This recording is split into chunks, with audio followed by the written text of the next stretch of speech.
deadly barrage from Israeli forces lighting up the skies over Gaza. We have an opportunity to not just offer solidarity in words, but to commit to political action. Israel versus Palestine. People keep trying to drag black folks into the situation, making it something that we need to jump behind. But guys, we have to talk about it. Ain't nobody helping us. You got 27 million Africans in the Congo, displaced. It's about humanity.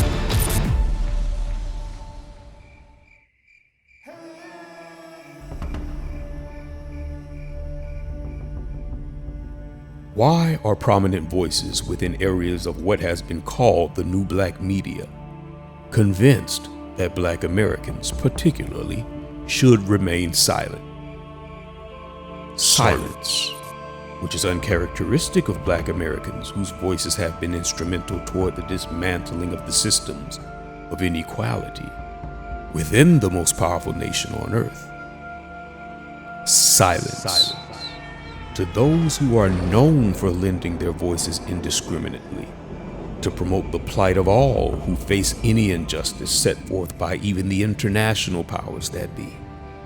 And not just voices hidden in the confines of a safe space or an internet post by a random unknown, but voices of black men and women who have acquired the listening ear of the entire world by some measure or another, and chosen to uplift a cause that was of no direct benefit to themselves, and only done so out of a keen ability to empathize with those who face against the opposition of a Goliath, and only need to be reminded that they are David.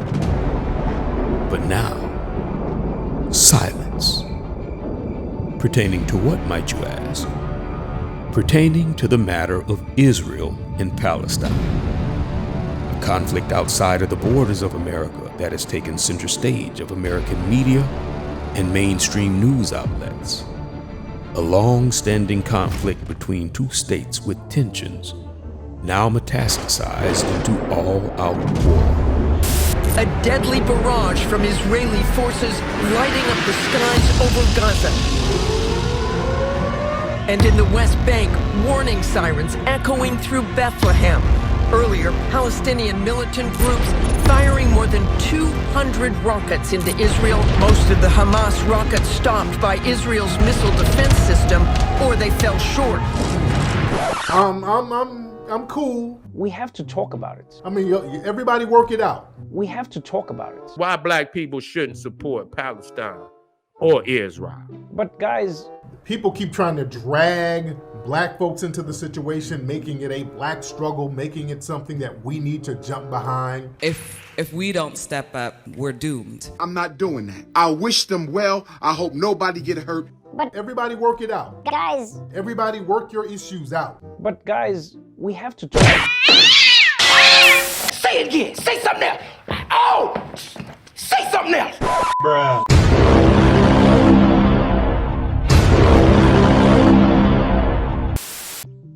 Now, the observation that will take place in this production is not an analysis of who is in the right or who is in the wrong. That conclusion is more subjective and not necessarily relevant to the subject matter at hand. But what it will be is an observation of conflicting perspectives, where one side calls for boots on the ground and the other side sends their prayers and well wishes. I wish them well. I hope nobody get hurt. But as far as getting involved, you out your damn mind if I'm gonna take attention off of black America. That's how contentious this topic is. We have to talk about it. Forgive me if I'm not so quick to put the cape on. The cape? Here I come to save the day. Now, American black society has a rich history of involvement in all manners of affairs. They fought in every war to defend the United States, and even during a time that an American victory was of no benefit to them. And when immigrants came to the United States, those who were not welcomed into white society were welcomed into black society. You have the Irish, who were once persona non grata after immigrating to the United States in the 1800s. The Irish were largely unwelcomed everywhere, that is, except for America's disenfranchised black community. Now, Dr. Art MacDonald, in his review of Noel Ignatieff's book, How the Irish Became White, gives a few details as to how the black and Irish experiment turned out. In the early years of immigration, the poor Irish and blacks were thrown together, Also, that Irish were often referred to as Negroes turned inside out and Negroes as smoked Irish. He went on to say, it was felt that if amalgamation between the races was to happen, it would happen between Irish and blacks. But ultimately, the Irish made the decision to embrace whiteness, thus becoming part of the system which dominated and oppressed blacks. Now, this piece of history is not an indictment of all Irish people, nor is this observation a representation nor a reflection of the entire Black American sentiment. But what it does allow is a starting point that may lead to a deeper understanding as to why there are Black Americans that refer to their involvement in the affairs of all others as wearing the cape, and also why there are Black people who take into account the historical ramifications of having done so, and choose to opt out instead of repeating what they consider to be old habits that lead to new problems. But in the matter of Israel and Palestine, it's clear that the sentiment between Black voices is divided. Patrisse Cullors, the founder of Black Lives Matter organization, who is certainly no stranger to controversy, has also been vocal about her support for Palestine. And also, this guy. I'm Mark Lamont Hill. Now, this particular individual, Mark Lamont Hill, is certainly not new on the scene pertaining to the discussion of Israel and Palestine. As a matter of fact, he gave a passionate plea a few years ago while addressing the United Nations. We have an opportunity to not just offer solidarity in words, but to commit to political action, grassroots action, local action, and international action that will give us what justice requires. And that is a free Palestine from the river to the sea. A few moments later. All right, folks, Dr. Mark Lamont Hill, of course, longtime commentator at CNN. He is out fired today as a result of a speech that he gave at the United Nations in support of the Palestinian people. Fired, which certainly is not a motivating factor that would galvanize the support of Black people that are already struggling to make ends meet. But it's not only Black people who are at risk of meeting the same fate. You have this lady who was fired and apparently deemed unemployable. You have college professors who were given their walking papers as well. Social media is no safe haven either, as the numbers of firings seem to be racking up for people that share their thoughts in a public post. And even after sharing her thoughts on the issue, this adult entertainment star was cut out of a business opportunity, which showed that even in the adult entertainment industry, you could be screwed in more ways than one. So the freedom of speech that has been championed by many Americans of all walks of life has certainly run into a brick wall when that freedom was exercised to chime in on the conflict between Israel and Palestine. And then there's this. Whenever Israel is criticized, people go, oh no, it's anti-Semitism. Which is certainly an accusation to which Kyrie Irving is all too familiar. He never so much as offered an opinion or anything that would otherwise be considered an intent to offend. Kyrie only shared the link to a documentary that he did not produce, and a documentary that was apparently accepted by Amazon, who made it available for purchase to the entire world. But yet, Kyrie, choosing to post the link to his social media page, not only resulted in his livelihood being temporarily taken from him, and also his endorsement deals breaking ties with him, but the perpetual demands of contrition and apologetic hurdles and hoops that they demanded that he jump through caused even the Black people who believed that Kyrie was in the wrong to come out and say that these punishments were too excessive. Kev, I don't believe Kyrie should have lost everything the man worked so hard for because he posted something to his link. I believe he was wrong. He apologized. I just want to offer my deep apologies to all those who are impacted over these last few weeks, specifically my Jewish relatives. What do you want now? What do you want now? I mean, what is it now? You want him to grovel back? I believe the punishment went beyond what was necessary. I believe it was excessive. So understanding the risk factor, why would people like Mark Lamont Hill be pushing for what is arguably the most unprotected cohort of Americans historically, the Black American? Why would he constantly call for Black people to put their necks on the line? And then I noticed a word that was constantly being repeated by this group of black advocates. Solidarity. Solidarity. Solidarity. Solidarity. Solidarity.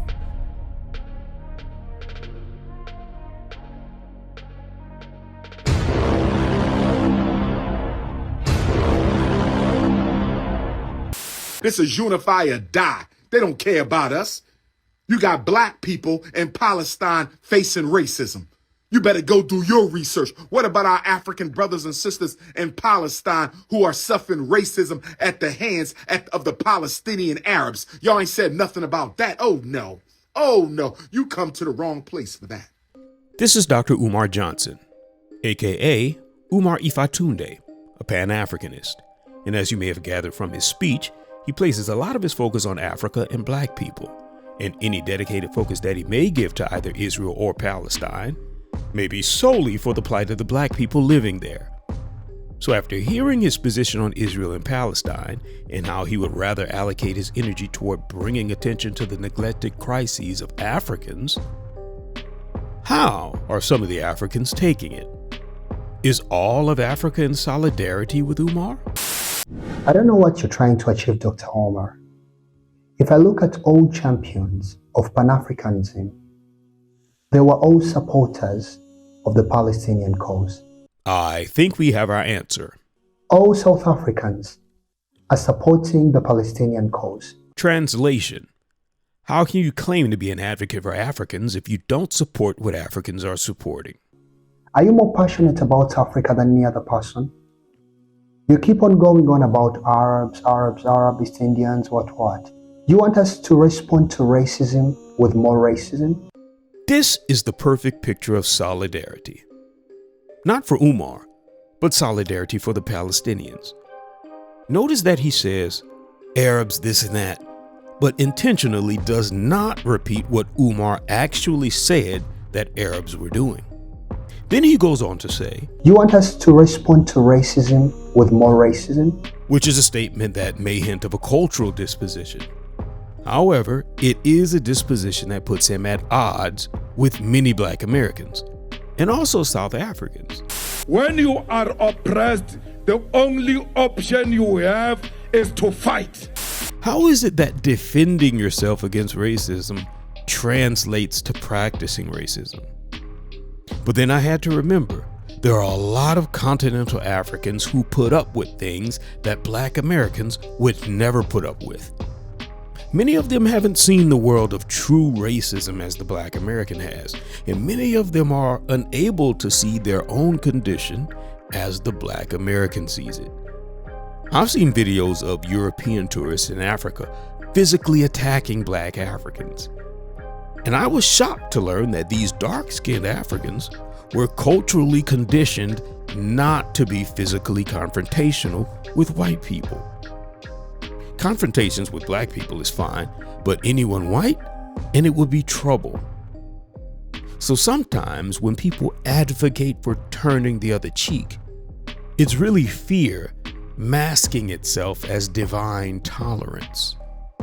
That's what you want? You keep on talking about Islam.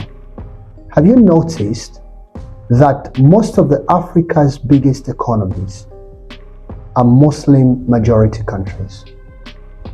Let's go to black people. Go to Nigeria. They are doing so well. Aren't they Muslims?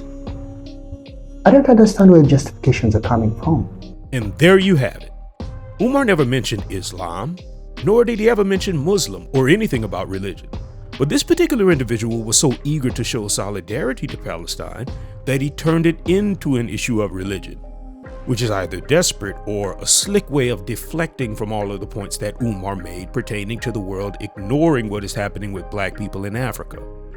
But had he known that in America there are also black people who practice Islam, and some of the most prominent black American practitioners of Islam have also been critical of the way that black people have been treated by so-called Arabs who have also accepted Islam. In Arabic, they got names for us. Yeah, go on, tell them up. Gira. I guess that's nigga. Right. Some of them actually make the word abed into a profane word. Obeyed in a religious circle means that you are the servant of the Most High. They call us obeyed in Mecca. Some of the arrogant ones that show their arrogantness openly. They call us obeyed, which means slaves. These are slaves. And they're quick to say, Assalamu alaikum rahmatullahi barakatuhu. I am so glad you are from America and you have accepted our religion, Islam. Accepted your religion? And you tell me, Malcolm, and you tell me what you mean when you're talking about universal brotherhood. I wouldn't pass over a black man pissing drunk in the streets or a crackhead in the streets. I wouldn't pass over one of them to get to an Arab. Never would I do that. An Arab who has had the kalima, an Arab who has taken the shahada and said, Ashhadu la ilaha illallah wa ashhadu anna Muhammad abduhu rasulullah sallallahu alayhi wa sallam. That's that old time religion. Or pass over a wino or a junkie that is black to get to an Arab just because he says Assalamu alaikum. And the wino don't know how to say it, the junkie don't know how to say it. Hell no, I'm not gonna pass over my people for no goddamn body in the name of no religion.